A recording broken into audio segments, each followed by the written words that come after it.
Oke, kita mulai ya. Assalamualaikum warahmatullahi wabarakatuh. Waalaikumsalam warahmatullahi wabarakatuh. Selamat sore anak-anakku semuanya. Apa kabar? Semoga sehat-sehat semuanya ya. Eh, Baik, Pak.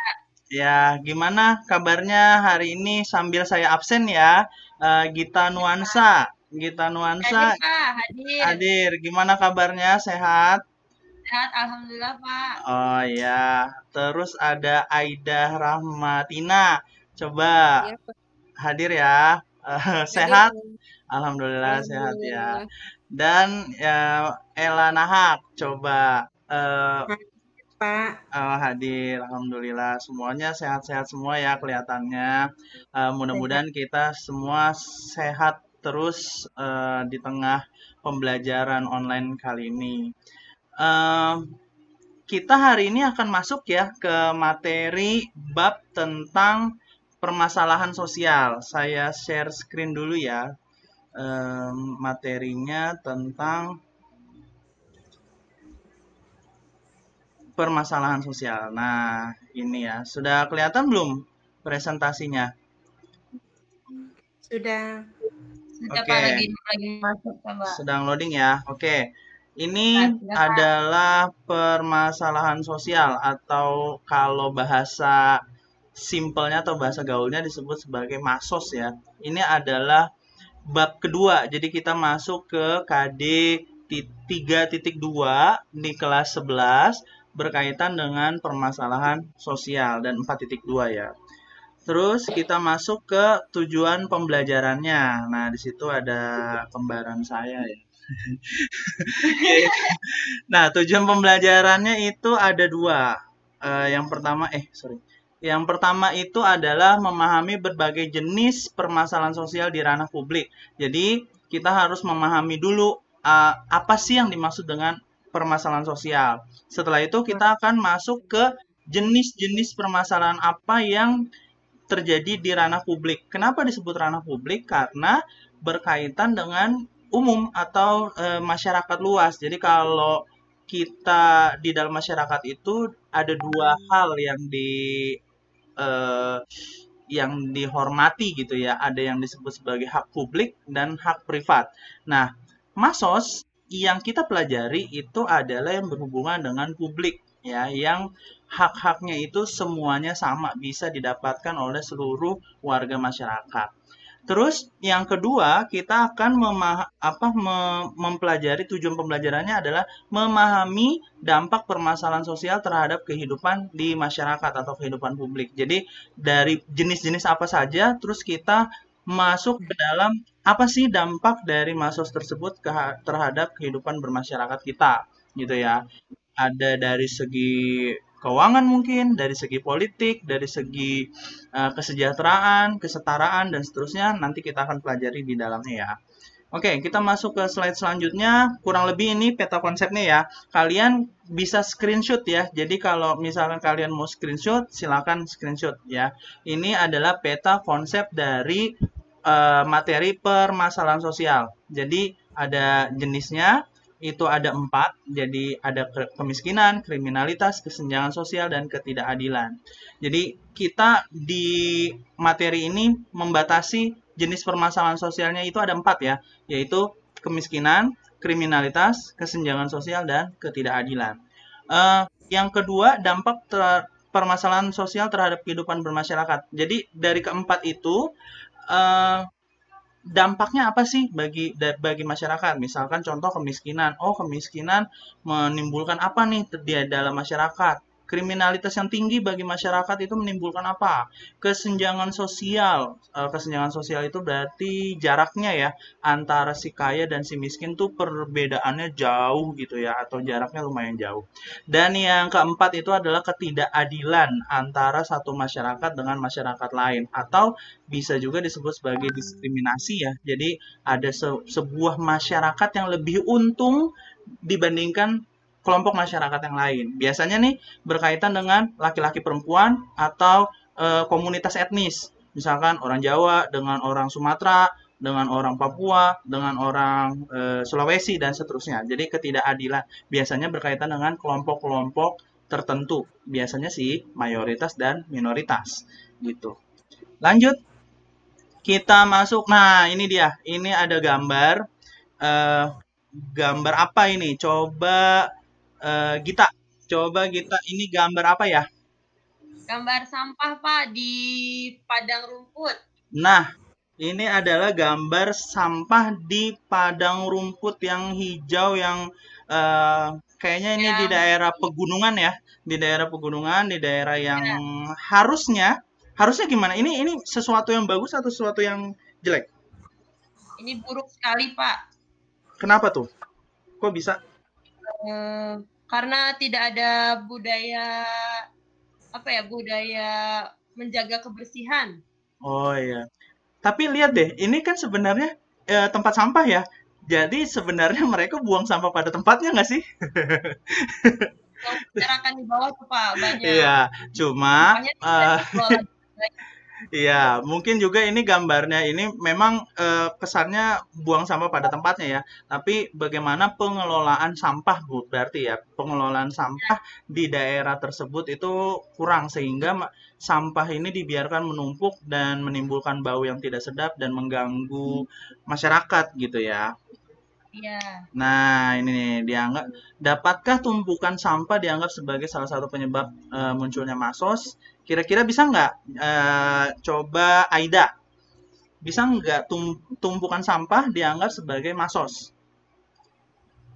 Bisa, Pak. Gimana? Kok bisa? Coba dijabarkan atau di elaborasi. Ketika sampah itu mengganggu masyarakat, Pak. Mengganggu. Kalau mengganggu masyarakat. Tapi kalau di daerah pegunungan kira-kira ada nggak yang merasa terganggu? Nah, ya.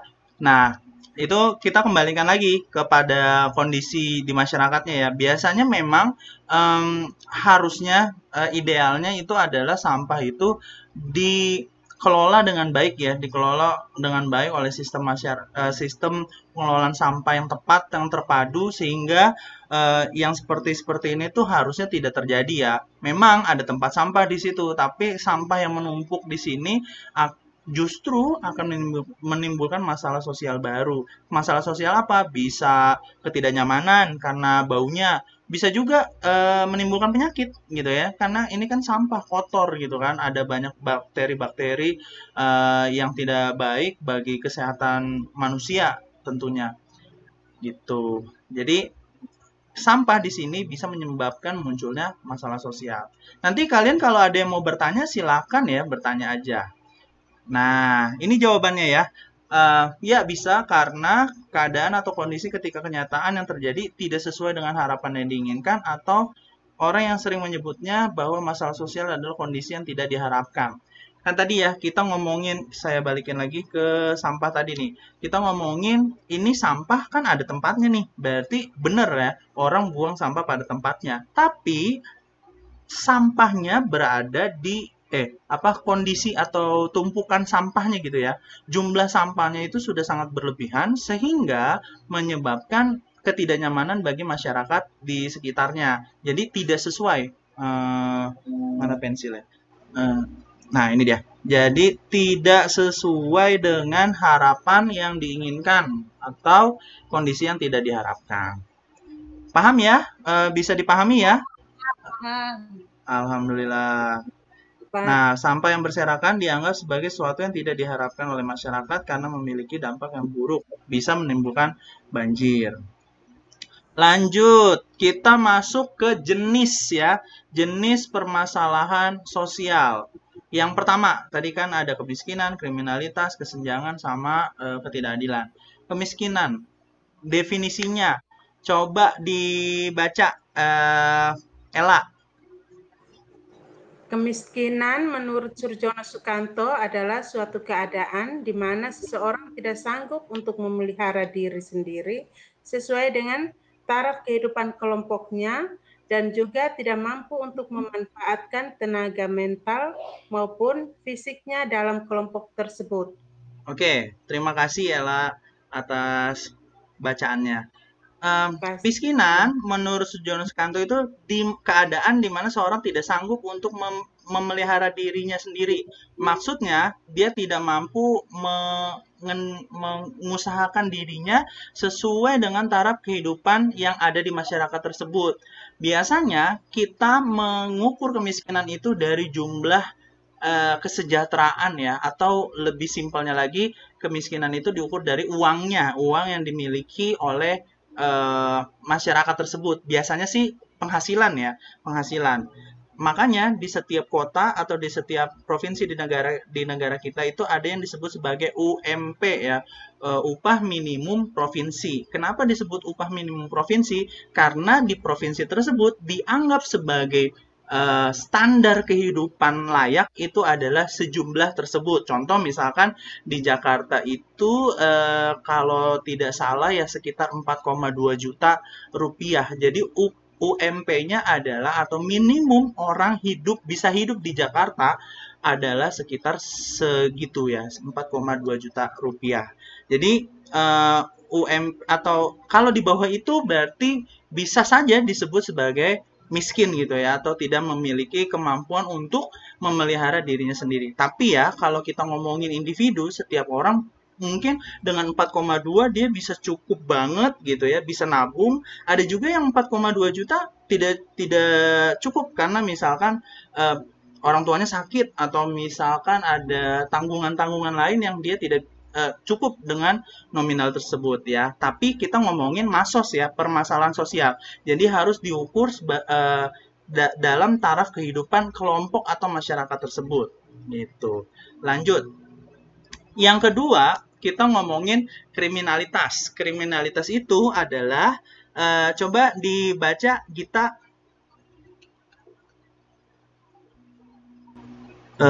Halo. Iya, Pak. Ya, ya coba kita kriminalitas. Kriminalitas itu bentuk perbuatan sosial yang melanggar norma hukum yang berkaitan dengan perbuatan merampas hak milik orang lain, mengganggu ketertiban masyarakat, dan pembunuhan satu maupun sekelompok orang. Sudah, Pak? Ya, terima kasih Gita atas bantuannya. Jadi kita masuk yang kedua yaitu tentang kriminalitas, yaitu adalah perbuatan seseorang di mana seseorang tersebut melanggar norma hukum yang berkaitan dengan hak-hak orang lain atau mengganggu ketertiban masyarakat. Jadi bisa juga berbentuk pembunuhan maupun kepada banyak orang gitu ya. Jadi kriminalitas itu adalah bagaimana dia melanggar. Pada intinya kriminalitas itu adalah melanggar norma hukum. Banyak macamnya kriminalitas itu. Ada merampas hak milik orang lain, ada merampas nyawa dari orang lain, merugikan orang lain, dan segala macamnya. Jadi itu yang disebut sebagai kriminalitas. Gitu ya, norma hukum. Di kelas 10 kita udah belajar tentang nilai dan norma. Berarti kita juga sudah menyinggung tentang norma hukum ya. Nah, di hari ini atau di materi ini kita membahas tentang permasalahan sosial yang berkaitan dengan pelanggaran hukum atau yang disebut sebagai kriminalitas. Untuk lebih jelasnya nanti kita akan bahas ya, tapi kita akan next dulu. Lanjut, kita ke slide selanjutnya berkaitan dengan kesenjangan sosial. Coba Aida minta tolong saya untuk dibacakan kesenjangan sosial. Kesenjangan sosial Ya. adalah suatu ketidakseimbangan sosial yang ada di lingkungan masyarakat yang menimbulkan perbedaan mencolok di masyarakat. Oke, terima kasih Aida atas bacaannya. Kesenjangan sosial itu adalah ketidakseimbangan atau jarak yang jauh antara satu kondisi dengan kondisi yang lain. Jadi biasanya ini berhubungan juga dengan kesenjangan secara ekonomi. Walaupun kalau kita tarik lebih jauh lagi kesenjangan sosial itu ada banyak. Cuma paling untuk memahami lebih simpelnya dulu, kita akan memahami kesenjangan sosial dari kaya atau miskinnya seseorang gitu ya. Semakin jauh antara antara orang kaya dan orang miskin, itu akan semakin jauh juga kesejahteraannya. Ya paling gampang kita bisa lihat di gambar yang ada di PPT ini ya. Kalian melihatnya apa sih yang ada di gambar ini? Apa pesan atau maksud dari gambar ini? Coba siapa yang bisa menjelaskan? Angkat tangan atau ngomong? Saya Pak, saya. Sebentar, siapa tuh nggak kelihatan? Gita ya? Soalnya kalau lagi PPT saya nggak bisa lihat mukanya. Coba siapa tadi? Saya Oh iya, Gita, silakan. Ini maksud dari gambar ini apa nih? Ada gedung-gedung, terus ada anak kecil melihat gedung tersebut. Silakan. seperti ada jurang pemisah antara si kaya dan si miskin. Jadi timbullah kesenjangan sosial. Itu kan gambarnya gedung-gedung dan anak kecil yang ada di sekitar rumah kumuh. Ya, oke. Jadi gedung-gedung ini menyimbolkan adalah orang-orang dari orang kaya gitu ya, atau orang kelas atas. Kehidupan metropolitan. Iya, jadi orang-orang simbol dari orang-orang elit gitu ya, orang-orang kaya. Sedangkan anak kecil itu menyimbolkan berada di wilayah yang kumuh. Kumuh itu berarti dekat dengan kemiskinan gitu ya. Jadi dia berada di satu frame gitu ya, di satu potret gambar, dan ini menunjukkan bahwa ada yang nggak beres nih gitu ya. Ini beres nggak sih gambar kayak gini? Harusnya enggak ya. Harusnya ya minimal nggak sekumuh inilah gitu ya, standar gitu ya rumah-rumahnya. Nah, ini menunjukkan bahwa di kota ini atau di foto ini itu masyarakatnya kesenjangannya tinggi. Orang-orang kaya itu berada di gedung-gedung, sedangkan orang-orang miskin itu berada di jalanan yang kumuh, yang kelihatannya nggak nyaman ya untuk ditinggali. Seperti itu. Nah, lanjut dulu ya. Nanti untuk teknis definisi yang lebih dalam lagi kita akan bahas di selanjutnya. Kita masuk ke slide keempat ya, ke jenis keempat, yaitu ketidakadilan. Tadi semuanya udah baca, sekarang saya yang baca. Yang ketidakadilan ya. Ketidakadilan itu adalah suatu tindakan oleh lembaga sosial maupun perorangan yang memihak pada salah satu dari kedua belah pihak yang bersengketa. Tindakan ini merupakan tindakan sewenang-wenang. Maksudnya apa? Maksudnya ketidakadilan ini adalah keadaan yang merugikan ya, merugikan satu orang atau satu kelompok. Tidak adil gitu ya. Harusnya ke A gitu ya, malah dia memihak yang B. Contohnya misalkan ini aja. Contohnya misalkan ketidakadilan terhadap misalnya kaum minoritas misalkan. Kaum minoritas misalkan antara minoritas etnis Papua misalkan dengan orang-orang yang kita sebut sebagai orang-orang pribumi atau orang-orang yang ada tinggal di situ. Itu biasanya akan menimbulkan ketidakadilan gitu ya. Atau kalau kalian pusing, kita tarik yang lebih simpel lagi, misalkan ketidakadilan terhadap gender atau cewek cowok biasanya gitu ya. Ini cewek kok nggak bisa ya jadi pebalap misalkan. Kok nggak bisa ya jadi chef di hotel-hotel gitu ya, agak sulit untuk itu. Oh, kok nggak bisa ya kalau cewek itu mau ngapa-ngapain sesuai dengan kemauannya dia, sedangkan kalau cowok itu pengennya bisa kemana-mana dan emang bisa gitu ya. Jadi itu adalah gambaran ketidakadilan yang terjadi di masyarakat. Biasanya ketidakadilan yang merugikan itu kalau udah berkaitan dengan hukum atau berkaitan dengan kesejahteraan seseorang. Jadi kalau misalkan orang tidak sejahtera karena tidak di pihak yang benar gitu ya, atau salah atau mengalami ketidakadilan, itu cenderung akan menimbulkan konflik sosial yang lebih berkepanjangan gitu ya. Di sini ada nggak yang mengalami ketidakadilan? Mungkin ada yang pernah mengalami gitu ya ketidakadilan di antara kalian gitu. Pak, saya lagi ngantri ini bayar di Alfamart diserobot Pak, nggak adil gitu. Itu bisa nggak gitu disebut sebagai tidak adilan? Kalau menyerobot antrian itu dianggap sebagai ketidakadilan ya? Itu kayak lupa nilai dan norma kali Pak. Iya, jadi dia tidak memahami ya, si orang yang menyerobot ini tidak memahami keteraturan sosial yang ada, sehingga dia menyebabkan ketidakadilan atau kerugian bagi orang yang udah ngikutin norma yang benernya gitu ya. Oke, Ya. selanjutnya sebagai penutup, jadi ini hanya introducing aja ya, hanya perkenalan saja. Nanti di tugasnya kita akan mempelajari lebih dalam dan akan mengorek-ngorek lebih dalam tentang jenis-jenis yang tadi. Sebelum nanti masuk ke dampaknya ya. Jadi penutupnya itu adalah masalah sosial itu dekat dengan kehidupan sehari-hari di sekitar masyarakat kita. Jika kepekaan rasa di masyarakat sudah buta, dampak yang relevan akan mulai menghantui tidur nyenyak elemen masyarakat.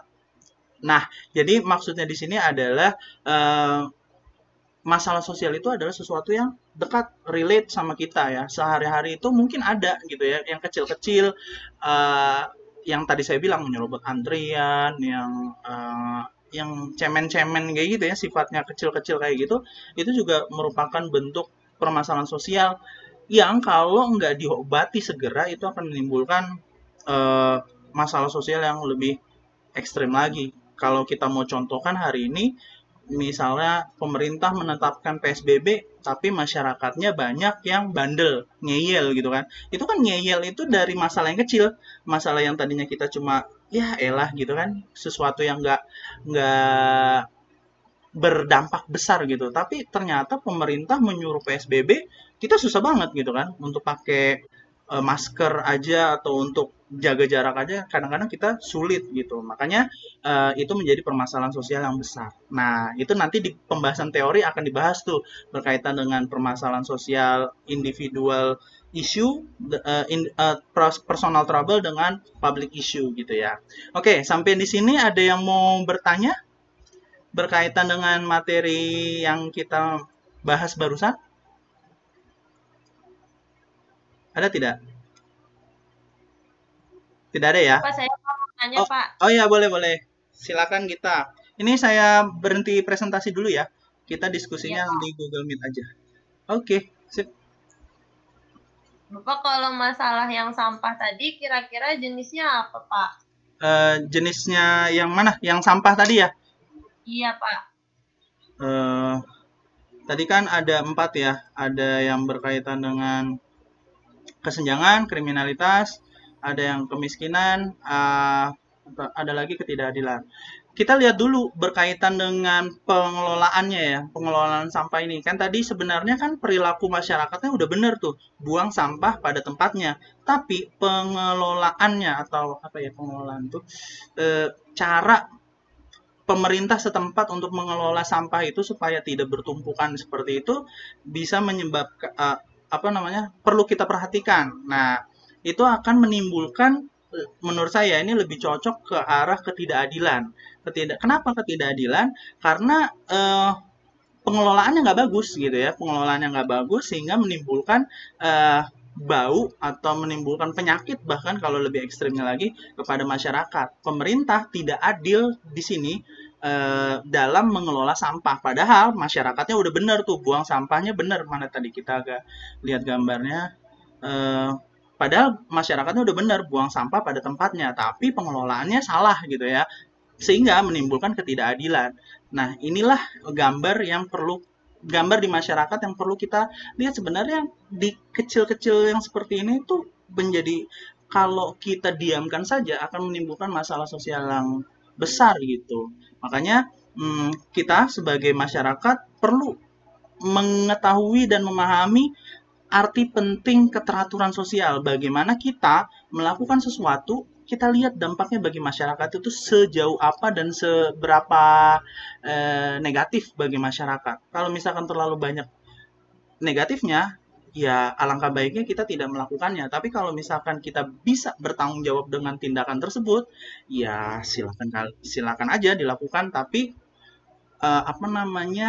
resiko atau dampaknya harus diperhatikan dengan baik-baik, dengan seksama gitu ya. Bukan berarti itu kita jadi penakut, bukan. Tapi kita memantaskan diri di dalam masyarakat tersebut. Apakah tindakan kita itu banyak positifnya bagi masyarakat atau tidak gitu ya. Saya tidak membicarakan tentang seharusnya ya, norma yang seharusnya atau norma yang tidak seharusnya, bukan, tapi yang cocok ya, yang cocok gitu ya bagi masyarakat setempat itu lebih banyak positifnya atau lebih banyak negatifnya. Gitu ya. Jadi kalau kita lihat dari gambar yang barusan itu menggambarkan pengelolaan sampah yang pada akhirnya itu menimbulkan ketidakadilan gitu ya, ketidakadilan di dalam masyarakat gitu. Oke, ada lagi yang mau bertanya? Kalau misalkan ada, silakan. Kalau misalkan nggak ada, kita lanjut ke LKPD nih. Oh iya, ini presentasinya udah dimatiin ya? Harusnya enggak ya? Oke, nih saya share lagi dah. Kita masuk ke LKPD. Udah kelihatan belum gambarnya? LKPD-nya share di mana, Pak? Share di chat bisa nggak, Pak? Oh, bisa. Mas, sebentar ya. Biar LKPD 1. Nah, kirim biar kita ngerjain. Oke, nanti saya share di chat ya. Mana ya? Sebentar, saya lihat materinya dulu ada di mana nih. Oh, di sini. Sip. Saya share di PPT-nya ya. Di chatnya. Bisa nggak? Nah, itu dia. Kita sambil coba aja ya.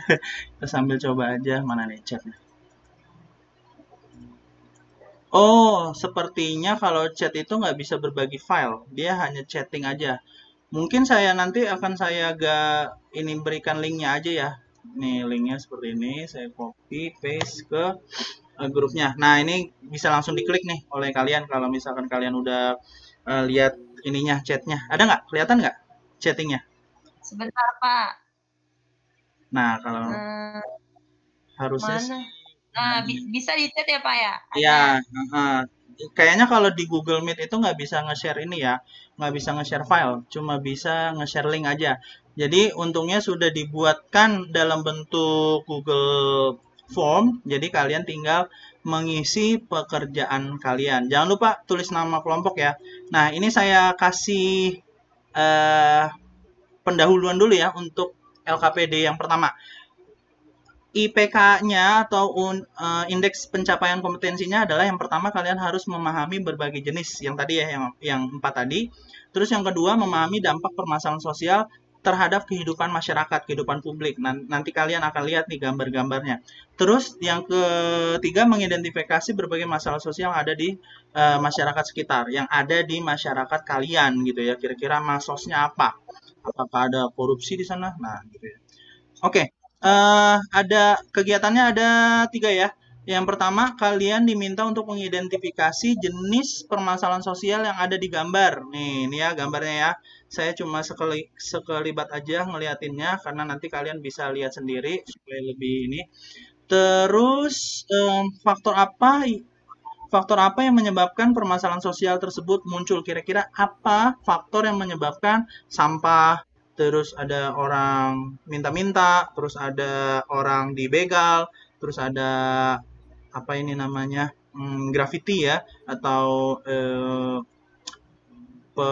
perusakan properti gitu ya. Terus ada gambar si kaya dan si miskin alias kesenjangan sosial, dan ada ini gambar kayaknya KDRT ya, KDRT, kekerasan terhadap di dalam rumah tangga atau kekerasan terhadap perempuan juga bisa.